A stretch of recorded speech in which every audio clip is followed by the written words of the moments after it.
దేవునికి స్తోత్రం కలుగునుగాక. ప్రభువునందు ప్రియమైనటువంటి దేవుని బిడ్డలకు ప్రభువు నామములో శుభములు కలుగునుగాక. ఈరోజు మన నేటి వాక్యము ఆదికాండము 13వ అధ్యాయము 17వ వచనము. నీవు లేచి ఈ దేశం యొక్క పొడుగును వెడల్పున దానిలో సంచరించును, అది నీకు ఇచ్చేది. దేవుడు తన పరిశుద్ధ వాక్యమును దీవించునుగాక. ప్రభువునందు ప్రియ సహోదరులకు ఉదయకాలపు ధ్యానము చక్కటి మాట అబ్రహాముని గురించి మరి దేవుడు సెలవిచ్చిన మాట. అప్పుడు అబ్రాము అనే పేరుని అబ్రహాముగా మార్చబడలేదు. ఎప్పుడైతే దేవుడు అబ్రాము దగ్గరికి వచ్చి నేను నీ బంధువులను దేశం నుండి నీ ఇంటి నుండి బయలుదేరి నేను చూపించి దేశానికి వెళ్ళి అన్నాడు. నిన్ను ఆశీర్వదిస్తాను, ఇతరులకు నువ్వు ఆశీర్వాదం ఉంటావు, నిన్ను ఆశీర్వదించుకొని నేను ఆశీర్వదిస్తాను, నిన్ను శపించు అని చూపిస్తానని అబ్రాముతో మాట్లాడినప్పుడు అబ్రాము తన భార్యతో మరి లోతుని వెంట పెట్టుకుని బయలుదేరి వచ్చేస్తాడు. వచ్చేసిన తరువాత వీళ్ళు అబ్రాము ఆశీర్వదింపబడతాడు.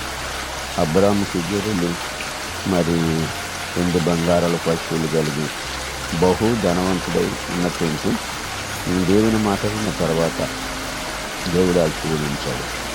అయితే ఇక్కడ మరి లోతు కూడా గొర్రెలున్నాయి, లోతు కూడా బాగా ఆశీర్వదింపబడ్డాడు.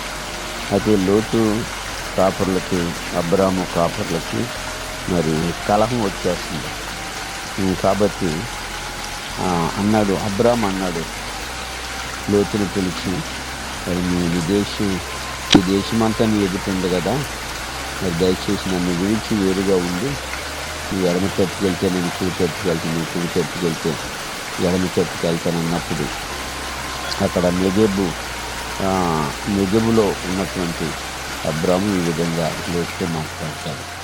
2 పశువుల కాపర్లు గొడవలు వస్తున్నాయి కాబట్టి మనమిద్దరం కలిసి నివసించలేనటువంటి మరి ఆశీర్వాదం దేవుడు ఇచ్చాడు ఆశలు. కాబట్టి నువ్వు వేరేగా ఉండు, నేను వేరేగా ఉంటాను అన్నప్పుడు లోతు కన్నులెత్తి చూసి ఈ యోర్దాను ప్రాంతం సొదొమ గొమొర్రా ప్రాంతం పచ్చగా ఉంటే దాన్ని కోరుకొని లోతు అక్కడికి వెళ్ళిపోతాడు.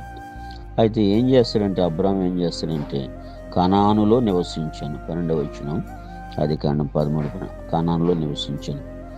అప్పుడు కనానులో నివసించిన తర్వాత అబ్రాము దేవుడు అంటాడు, ఇదిగో నీ సంతానాన్ని భూమి మీద నుండి ఎందుకని నీవు చూచిన ఈ దేశం అంతటిని నీకు నీ సంతానమునకును సదాకాలం ఇచ్చేదను, మరియు నీ సంతానం భూమి మీద నుండి రేణువుల వలె విస్తరింపచేసింది. ఎట్లనగా ఒకడు భూమి మీద నుండి రేణువులను లెక్కింపగలిగిన ఎడల నీ సంతానమును కూడా లెక్కింపవచ్చును. నీవు లేచి ఈ దేశము యొక్క పొడుగున వెడల్పున దానిలో సంచరించు, అది నీకు ఇచ్చేదని అబ్రాముతో చెప్పాను. అంటే కనాను యొక్క దేశము పొడుగు ఎంత ఉంటుందో, వెడల్పు ఎంత ఉంటుందో నువ్వు లేచి మరి ఆ దేశాన్ని చూడు, నీకు దాన్ని ఇస్తాను. నీకే కాకుండా నీ సంతతికి కూడా. సంతానం ఎలా ఉంటుందని సెలవిచ్చాడు, భూమి మీద నుండి రేణువుల వలె విస్తరింపచేసేది. స్తోత్రం కలుగును కాదు. అందుకని అంటాడు దేవుడు అబ్రాము అంటాడు, బిడ్డలు లేరని నాకేమిచ్చినా యెహోవా దేవ బిడ్డలు లేరు కదా, నేను సంతానం లేనివాడినై ఉన్నాను, మరి నా ఆస్తి అంతటికి కర్త ఎలియాజరే కదా అని బాధపడతాడు దేవుడి దగ్గర. అలా కాదు, నీ కడుపున పుట్టిన వాడే నీకు సంతానము, ఆయన నేను ఇస్తాను, వాగ్దాన పుత్రుడు నేను ఇస్తాను, కంగారు పడొద్దు, నమ్మిక మాత్రం ఉంచని అబ్రాముతో చెప్తాడు దేవుడు.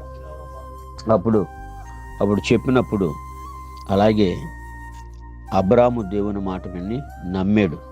నమ్మిన తర్వాత అలాగే నమ్మకంకున్నాడు. కానీ ఇప్పుడు ప్రస్తుతానికి సంతానం లేదు, కానీ ఆ సంతానం ఎలా ఇస్తానంటున్నాడంటే ఇసుక రేణువుల వలె అంటాడు. ఇసుక రేణువులు లెక్కట్టగలవా? లెక్కట్లేనంటాడు. ఆకాశం చూపించి నక్షత్రం లెక్కట్టగలవా? లెక్కట్లేనంటాడు. అంటే నీ సంతానాన్ని నేనంతా విస్తరింపచేస్తాను, అందువలన నీవు లేచి దేశం యొక్క పొడుగున వెడల్పున దానిలో సంచరించు, అది నీకు ఇస్తాను. సంచరించాలి. దేవుని భక్తులు, దేవుని పిల్లలు ఎక్కడ అడుగుపెట్టి ప్రార్థన చేస్తారో అది వాళ్ళకి ఇస్తానంటున్నాడు.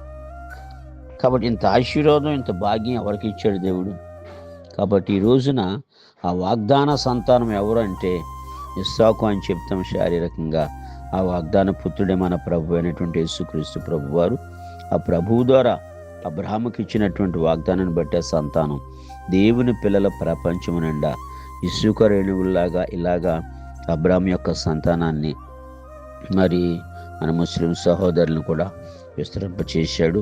అలాగే పైన ఉన్న నక్షత్రాలు అంటే దేవుని పిల్లలు, ప్రభువుని నమ్ముకుని మారు మనసు పొంది రక్షింపబడిన బిడ్డలు నక్షత్రాల వల్ల చేశాడు. కాబట్టి పొడుగు వెడల్పు చూడు, అదంతా నీకు ఇస్తాను, నీ సంతానానికి కూడా ఇస్తానని చెప్పినప్పుడు లేచి దేశం యొక్క పొడుగును వెడల్పును కనానులో సంచరించాడు. అది అబ్రాహాంకి ఇచ్చాడు, ఇప్పుడు అది మనకిచ్చాడు.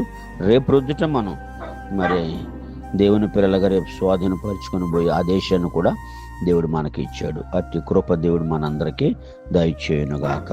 ఆమేన్.